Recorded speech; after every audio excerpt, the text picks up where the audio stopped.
if you're a billionaire, you kind of have to play along. Like you don't get to do like if you're a millionaire, have a good life. If you're a billionaire, you're gonna have a hard time, like avoiding that kind of stuff. Like it's just what it is. And so I think the fact that the Richard and Trump Jr. thing is coming up, I think he's sort of softening to the idea that he's going to have to kind of like pick a team to play with, like to work with, right? It's completely All right, so unavoidable. back up real quick. And Back up. So I think that's a very interesting topic that you brought up. What makes you think that Richard has something to do with the Don Jr. stuff? well, there was that follow, right? So there was that follow. I know that they're uh, okay. So Baron Trump, right? Baron Trump reaches out to Martin Shkreli because he wants to do a crypto project, right? Dad Donald, right, gets him a lawyer. Lawyer tells him, "Not in your wildest dreams, kid. Don't ever do this. This is a terrible idea." Blah blah blah blah blah. The token gets absolutely house wrecked, right? Martin is probably going back to jail, like all of this kind of stuff. But when people of that caliber want to participate in crypto, they always find an advisor. It just happened to be Barron's dumb luck that he picked a future, felon, right, Martin Shkreli, to advise him. But I think if there's a relationship of any kind, it is because they're looking for advisors of how to do this crypto thing properly. And I think at some point Richard's name was floated, and he's in trouble with the SEC, which makes him very likely to agree to whatever they want him to do. Do you think that Richard's open endorsement of Donald Trump also kind of lends credence to your theory there? Absolutely. If there's one thing, once you have enough money that you have enough stuff, and obviously I'm not there, so like don't, I'm not speaking for myself. I'm speaking for like, once you have enough money that you have all that you want, you start to look at like, you know, how do you kind of like make things, you start to look at like policy, right? Like what are the policies that are going to assure that I have this wealth into the future? And unfortunately, you don't use this momentum that Trump has to sort of like establish frameworks that are going to lend themselves to like you being able to retain your crypto wealth well into the future. The billions of dollars that you think you have might just vanish, right? Because you might wake up one day where like you don't have that anymore, right? Because policy changes and like all this kind of stupid shit happens. So I think that essentially Richard is trying to work with, or is very agreeable to work with a party that has some intention of doing crypto properly. Because if it goes the other way, the wealth that he has stands to dissolve. You see what I'm trying to say? Maybe that was a bad way to explain it. Maybe you could do No, a no, better no, no. I job. But you think see what I I'm think trying No, that to makes say? It's sense. That like makes yeah, sense. that's good. I agree. he's finding allies. Like this is the part that Richard has done the worst job of. He's right, guys, but sometimes like in life, like being right is not enough, right? Like he was right about pretty much like everything that he said. Like he could have said it in a nicer way, and like whatever. But like ultimately, he has a track record of being correct, of standing on the right side of things. But he has not made allies in the space, and that's why like even though he's done good things, so, like he always talks about the chair, like nobody even cares, like nobody gives a fuck, right? They're like, oh, Richard Kim, right? And you have to have allies, and I think maybe he has realized this because of how much the SEC has with him for really no reason. I mean, look, there could be a case against Richard, like I don't know, but like not what they outline. Like what they put forth is trash. Like it is the most like conjured up mess of a case I've ever seen. And like you see legal experts agreeing to this as well. Like it's just trash, So they're with him, and he knows that, and they're never going to stop fucking with him unless, right, he aligns himself with truly powerful people. And most of those people are just not in crypto. Like the most powerful people in the world. Oh, by the way, Rags, do you know about this? I'm gonna give you guys a quick bit of trivia, right? So, this MOG token, right? Like, I guess some people didn't even know what MOG was, but MOG is a token. It's like that, like cat with the tear, like laughing emoji thing, whatever, right? And it's one of the best performing assets on ETH. And one thing people don't know is that like one of the most powerful people in the world, like personally powerful comes from like a dynasty that's like probably like, at least 1,000 years old. They own a retarded amount of land and like pretty much everything in Southeast Asia, and he's known as the world Mog, right? That's kind of like what he's known as. And you have this coin come out that's called Mog, and now it's become like a, you know, it's sort of like enshrined. It's like kind of like an inside joke, you know what I mean, that most people don't get. They just think they're buying like a meme coin. But yeah, that's what I'm trying to say is that like the most powerful people in the world, like you want to try to find common ground with them. And I think that maybe Richard doing this, if he is chosen to go that to like, this would represent like a huge shift in, you know, how he's perceived. And you know, if you want a more bullish statement for Pulsechain, like I don't think one exists. So like that would be the most bullish case possible for his projects, right? Like he would become the mock in a small way. Never, bro. Richards knows what Mog is, bro. He owns a pair of pit vipers, the most expensive pair you Bro, could I'm the buy. most mogged person on this damn chain. Hey, dude, I appreciate your commentary, man. You're very well thought out, and you know, I appreciate it quite a bit. It's really, really, really important that we sort of like understand what we're all doing here, and that like I just can't like really the message is we are at a crucial point. There are like the stars are aligning, I think, for like what Richard is doing. And I think that, you know, I don't think he wants to get involved with politics or Trump or any of this stuff at all. And I think he's just at a point probably where it's more of like a necessity. It's like a self-preservation thing at this point. And so, you know, the one thing we kind of know about Richard is that, you know, he does carry things out to, you know, their completion, right? Like that's a big thing about him. And I think one of the biggest questions that's been left open with Pulsechain and sort of the price performance is like, will this be something that never actually goes anywhere? And I think that, you know, the technical thing is important, right? Obviously, that chart can just go straight down, go to the next support level that I've, you know, drawn out for you and all of this kind of. But I'm telling you, like, this is that moment. Like, the next week or two is going to determine like what what this is. Like, is this just like a failed abortion of a chain, or is this going to be like, you know, kind of that what we all hoped it would be? So, you know, tell your friends, right? We have to continue to gain strength against PLS. I'm going to be very honest with you guys.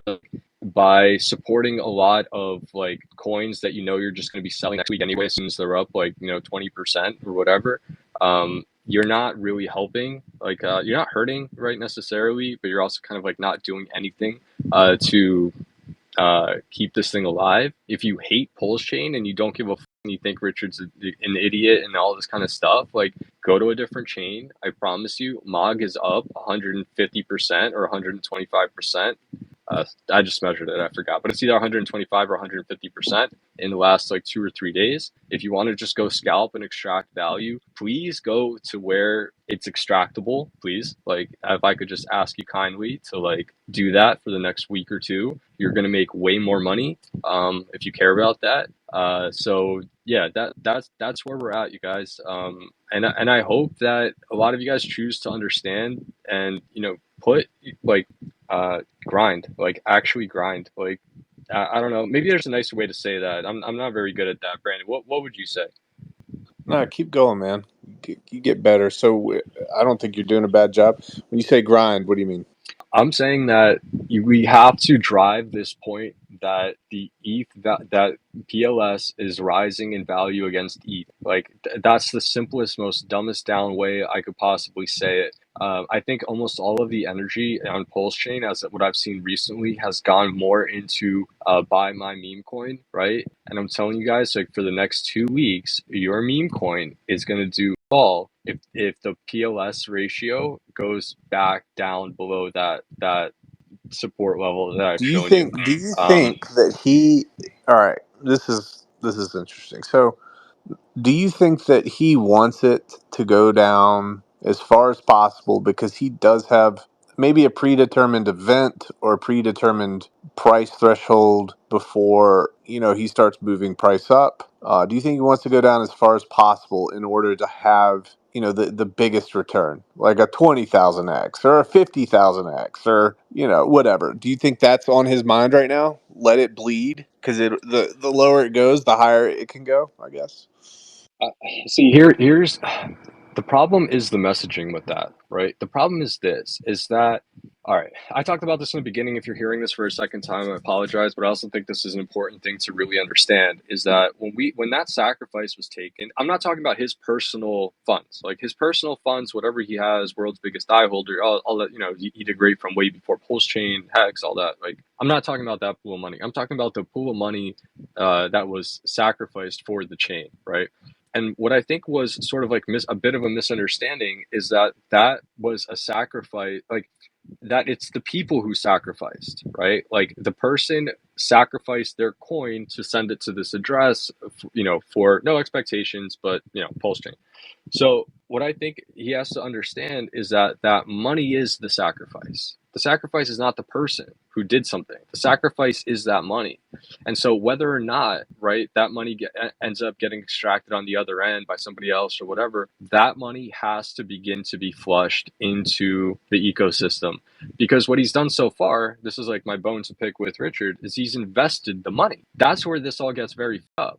The problem is, I think his intention, and maybe I would have had the same intention because I'm also not a perfect person, would be to take that value, improve it through, I don't know, putting it on Aave, buying ETH with it, like whatever. Like, obviously he wasn't buying shitcoins, but at some point you have to like kind of cut your loss and realize like my expectation did not come true, right? So if I was expecting these ETPs to make ETH worth like $6,000, and that $3,800 market buy ends up in profit, and I could take half of that and put it into Pulse Chain or like what, that's not going to happen. I don't know. It's not going to happen, right? Like if you're waiting for that, you're just going to end up bleeding out the value, not benefiting your chain. And at some point, like I was telling people, like we don't have as much time with EVM chains as they currently stand as we think, because this quantum problem is a real problem. Like elliptic curves are gonna get nuked, like I can't stress that enough. We have to change the cryptography of Bitcoin, of Ethereum, of everything. There's only a few quantum secure blockchains, and you've never heard of them. Nobody has, right? And this all And happens, like I want to add this, guys. This happens in a very short amount of time. We're not talking about 10 years here. We might not even be talking about 5 years here. This is on the precipice. We're on the doorstep right now. That's right. That's the point, is that you have to factor in something called time compression. And so, because of like the technology's moved or whatever, because we've sort of digitized like electricity and compute and all of this stuff and given that value, nobody really knew like what is the timeline on something, like how fast does that evolve, right? And so things that people put out 30 years are maybe 10 years out. Things that people put out like 10 years are like going to be before 2030, right? Like, so we have to factor in that sort of like because like we didn't know how fast this whole digital asset thing would move along.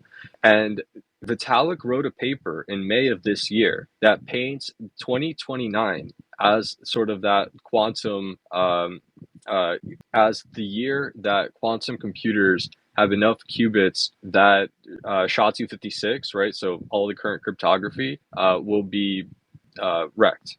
Like, so that this is Vitalik, right, with all of his consultants and all of this stuff, like in his own paper, right? Because he has to put together a plan for what does Ethereum do when a quantum attack is a reality, right? And so he wrote a paper, and they're projecting 2029.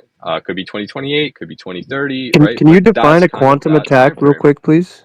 So a quantum attack is when basically every single seed phrase is revealed. When What? basically yeah, it basically brute forces every single seed phrase that you could possibly have. That's what a Okay, quantum wow, attack wow. is.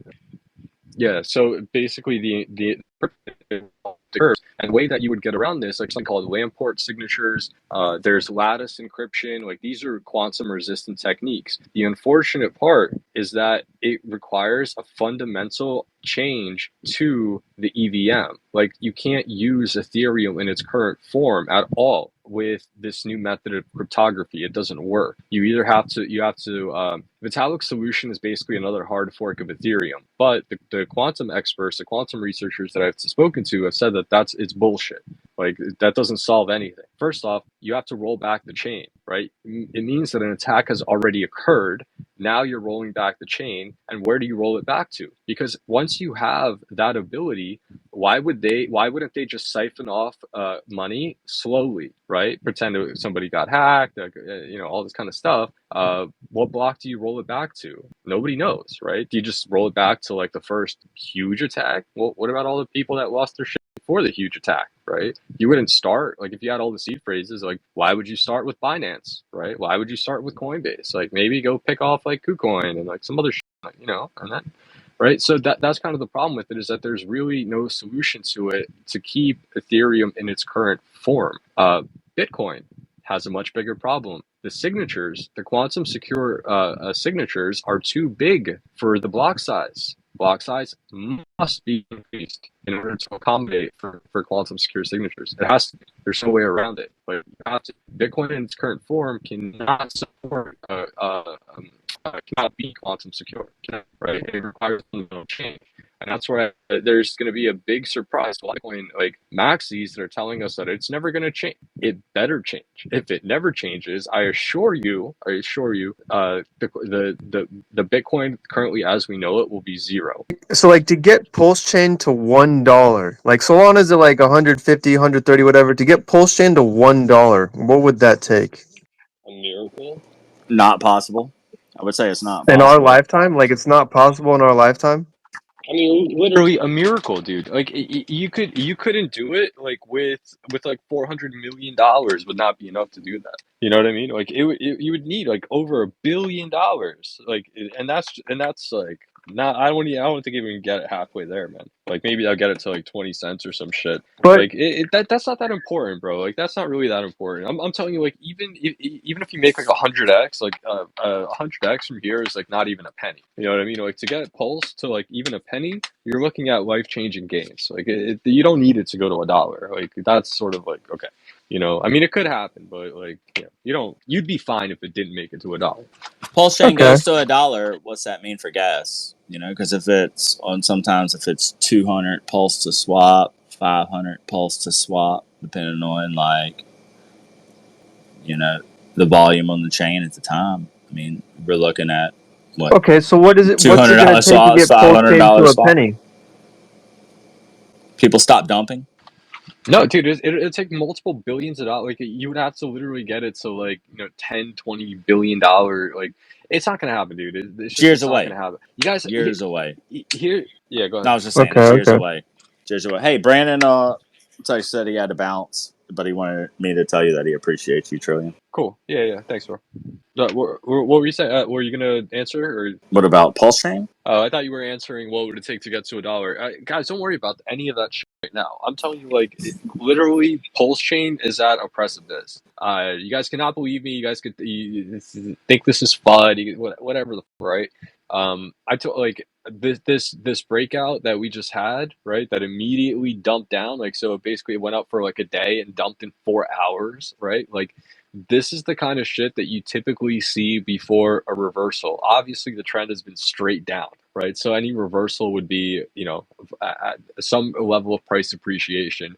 The only thing that matters is that the price is going up. Like, I'm gonna keep repeating this because like I want you to go and tell other people like if this is what you care about doing. Like this is the only thing that matters. ETH is in a very precarious situation right now. I'm telling you, the people who hold all those ETPs and all the Bitcoin ETP, all this stupid shit, what they learned from this past weekend is that, hey, if this thing sells off 20-30% on the weekend, we can't sell it till Monday because everybody else wakes up on Monday calling their broker going, get me the out of this. And then guess who gets to decide when those orders are executed?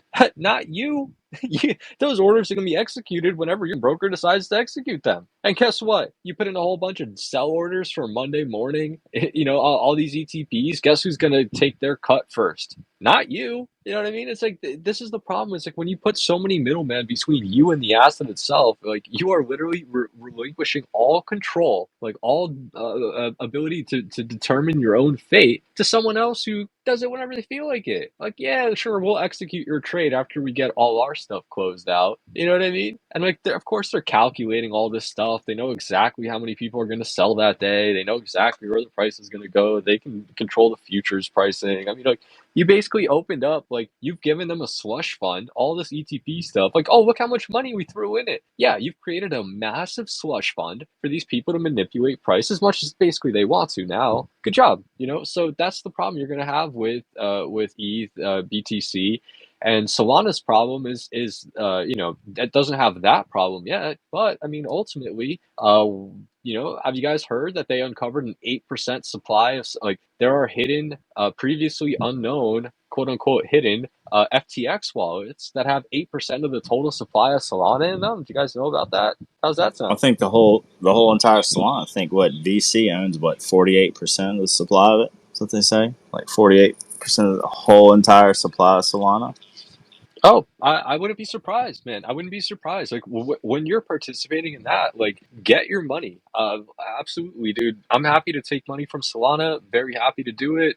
The number one thing to watch, like I said, the only reason like actual money, like smart money, is going to move into Pulse Chain. That's not like just I hope Richard is the smart money, but let's just say like that. Perhaps other people are going to want to speculate on this besides Richard. This is that opportunity where if their ETH position is going to continue to hemorrhage, that they would be looking for something like something like Pulse Chain as a viable option because it is so undervalued. Like ETH was at near all time highs. Pulse Chain is at near all time lows, right? So if then you have, I don't know, is that kind of clear? One is at all time highs, one's at all time lows. Yeah. Yeah, so that's generally what would happen in a market that made sense. Now, the other option, like the other alternative, is that it does worse than ETH, and then there's no reason for anyone to buy it. And then as ETH falls, Pulse Chain will fall with it. Like those are the two options, right? Either the capital from a falling ETH gets injected into Pulse Chain, creating like a demand there, or they just fall together, which would suck, right? Because then we're looking at like November, December, before we get another sort of 30 to 60 to 90-day consolidation phase.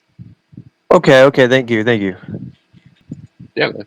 Yeah, no, it's all good questions. Like, welcome. Like, whatever. If you guys want to debate me on it, go. Like, absolutely. If you know someone who wants to debate, shoot them an invite. Very happy to do it. Happy to hear other perspectives. Obviously, I think I'm right. I've had a pretty good track record with Pulse Chain so far. So yeah, very much open to debate though. But yeah, I don't know. What else is interesting?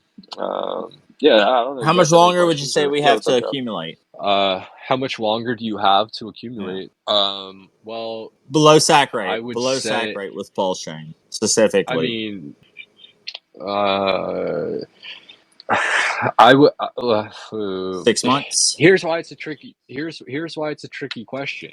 Here's the thing: is like I don't like to accumulate positions, right? I don't really like to do that. Like I would only do that in something that I needed, like for some utility purpose, right? Like I was going to be using it anyway, and like it doesn't really matter what the price is. Like I kind of need to have it. Like I accumulate like rice, like like I don't know. I'm just not a big fan of like accumulating or like I would rather pull the ripcord on something that I think is primed and like, you know, suffer a little bit of like a short-term loss, than to have a long-term underwater bag that I just keep adding to, and that feels like I'm just throwing money in a fire. Like, just psychologically, I don't like that. So other people do it all the time. Like, DCA is a really successful strategy in most circumstances, but what you'll see is that people will DCA such small amounts, right? Like, so maybe the first time they do it, they'll get lucky with it. But what will happen is that by the time that the price really starts to go up, they've only accumulated about half of what they could have purchased. And so they end up buying like basically their average when you do that, right? And then the prices are now higher. Now they're paying more. They're less likely to accumulate the rest of their bag. And so what happens is like they basically end up waiting too long, and those are the people who buy the tops, right? Because they go like, oh, well, it'll be cheaper again because last week I bought it down here. I'm not going to pay more for it like now, you know, like I'm certainly not buying even more. I'm not putting even more money than I did when it was lower, right? Like this is that psychology play. And then the price just kind of keeps going up. And then they're kind of like, oh, fuck, like maybe I'm not going to get a chance to buy it that low again. I might as well just slam the rest of my bag into it now. And that's the top. Like when everybody ends up doing that, that's the top. And that's where all the people who, you know, pulled the ripcord at the right time, that's when they sell it to you, you know, because they're like, well, after you buy this, you can't buy anymore. You just bought the rest of your bag. You have no more cash, right? So here you go. You can hold on to this for a while, right? And then they end up selling when it gets like to their average, right? Dumps the price, and the whale comes back in and buys it cheap again, right? Because they have patience and they were in at the right time. So that's kind of the thing about accumulating. It's like if you stretch it out for too much time, your average ends up being not that good. So yeah, like prices that are all-time lows, price is good. So if enough like money doesn't, you know, if that doesn't attract enough capital, and we can't keep going up against ETH, then there's just no reason to buy it. That's like point blank simple. Is Richard Schuler, some type of glowy entity from the start? Like, is the game has the game been rigged from the start? The game is completely rigged, yes, but the fact that Richard is facing a potential lifetime ban from crypto for having a Ferrari shows you that he's clearly not part of this. He's not part of that. I assure you, at some point, somebody tried to reach out to Richard and talk to him. I don't know, like, obviously, I don't know what would have been discussed. I can kind of assume, right? But he probably told him to go off, and this is why a lot of the problems that have been brought his way, you know, disparaging his name, doing all this stuff, like Like this is Stanley Kubrick tier, like with Tom Cruise in that movie, like Illuminati. Like, hey man, you're either with us or you're against us. eyes wide shut. Yeah, dude. But Yeah, eyes wide shut. unfortunately, like that's kind of how things work. Like, it's good to be a millionaire. It's very challenging to be a billionaire. You know, like once you have that kind of wealth, like you guys have to understand the scale of money that that actually is, right? Like $1 billion, it's like that puts you onto sort of like a different tier of interest, and there's not that many billionaires. You know, like they're all very reachable, and most of the time they will cooperate with whatever it is that they want to do, you know, like because otherwise, like the problem with Richard is that he doesn't have a business. Most of these billionaires are co-opted through their business, right? They essentially they can't get the permits they need. They get fucked up with taxes or some regulatory nightmare, or like, you know, so on and so forth, right? They can kind of be subverted through the financial system because they're requiring loans to keep their business. And so like even now with all this like ESG stuff, the government can make something, not necessarily make something illegal, right? But for example, like with gas powered engines, they're not going to make them illegal, but they're also not going to fund any company who's developing gas powered engines. So there's no more gas powered engines. Like that's how it goes, right? Like they want people to stop selling gas powered cars. And this is like a super stupid example. I get that. It goes like there's many other things that you know I could probably bring up as an example here, but that's kind of how things work, right? And so with Richard, it's very hard to kind of like, what are you gonna do? The guy's a billionaire. He's pretty much self-made. What are you gonna do? You know? And I don't know why they want it, like what it was about Richard that they figured would have posed such a threat. Like from my objective observation of who this is like, you know, smart guy, got, you know, made some very good moves, very wealthy, no kids, no wife, no business. I mean, like, doesn't seem to have any sort of like world domination sort of complex, that kind of thing. He's not lobbying Congress. He's like Sam Bankman did. Like, I'm just saying, like, when you look at it, it's like, what was it about Richard that caused such an ire from the He feds? talked Like, about what did he inflation do? bugs and Bitcoin. Maybe that's it. Maybe that's part of it. Is that like this guy, they figured that this guy poses, but where they miscalculated is the fact that the people who he was relaying this information to were just too stupid to do anything with it anyway. And so it doesn't really matter whether he said it or not. It's not like anybody, when he was telling people that like Mashinsky's a scammer, right? And like, don't put your money into FTX and like all this kind of, it's not like anybody was like, okay, well, Richard said not to, so we're not going to do that. Yeah, like a lot of people like maybe didn't, and like that's why you saw what happened with Hex happen with Hex. But I mean, like, he never had that sort of impact. I mean, the guy has like 300,000 followers